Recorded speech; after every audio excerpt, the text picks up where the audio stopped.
Hello, hello! Good afternoon mga kababayan somewhere out there.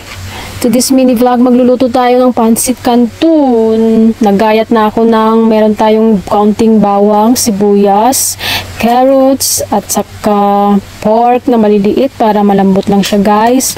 At saka itong gulay natin na lettuce, Chinese lettuce. At saka pansit canton. Tara na, lutuin na natin. Ano pa nang inaantay?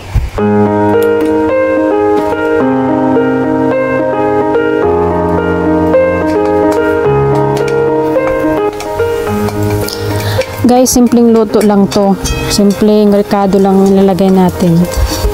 Tapos, sa kawali, maglagay tayo ng konting mantika. Painitin muna natin. Tapos, ayun, lagyan natin ng bawang. Tapos, i-fry natin, i-stir muna. Tapos, pag medyo mabango na siya, at saka medyo may kulay na brown na siya, i-ano natin guys, sunod natin yung bawang niya, tapos halo-haluin lang natin hanggang sa mahalo siya, charot lang, halo-halo. Tapos ayun, pag bumango na siya guys, ilagay natin yung pork na konti lang guys, kasi for good for one person lang naman ang kakain. So ayun na nga guys, mabango na yung natin, bawang. Ilalagay na natin yung pork natin, tapos hahaluin natin siya.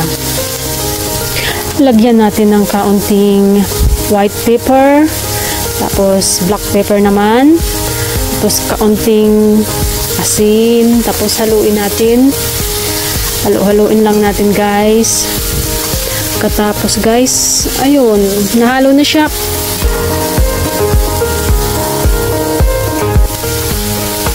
Tapos kasunod, lagay natin ng carrots para sabay sila maluto ng yung baboy ramo na hinahalo-halo ko. Kasi ayokong matigas yung carrots, ayoko nung lasa niya. Tapos guys, ayan na nga, nahalo natin. Tapos lagyan natin ng kaunting tuyo. Kaunti lang kasi maano yung tuyo nila dito, maalat. Tapos lagyan natin ng half cup na kalahating tasa na tubig guys. Tapos haluin ng konti.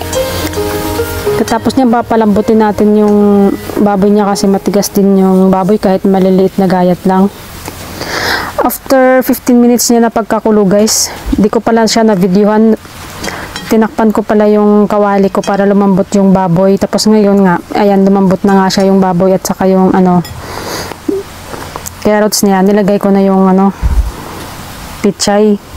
Pagkalagay ko ng pichay guys, sinunod ko na rin tong pansit canton para makakain na. Kasi hindi na makaantay itong bunganga. Gutom na, charot. Tapos, ayun na nga guys, hahaluin natin siya para mag-mix ang niya, lasa. Kakalat yung asin, tuyo, kung ano na lang.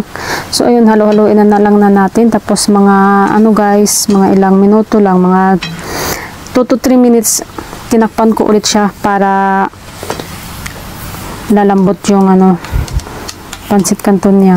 Ganito lang ako magluto guys, simple lang, simpleng rekado, simpleng konting asin lang nilalagay. Kaya ayun na guys, masarap, bango pa nga lang, ang amoy pa nga lang masarap na.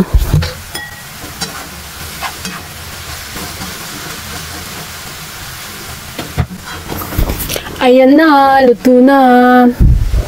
Lagay tayo sa plato, let's eat. Pansit. Sarap nito, amoy pa lang. Ayun na nga guys. Wow, umuusok pa talaga siya.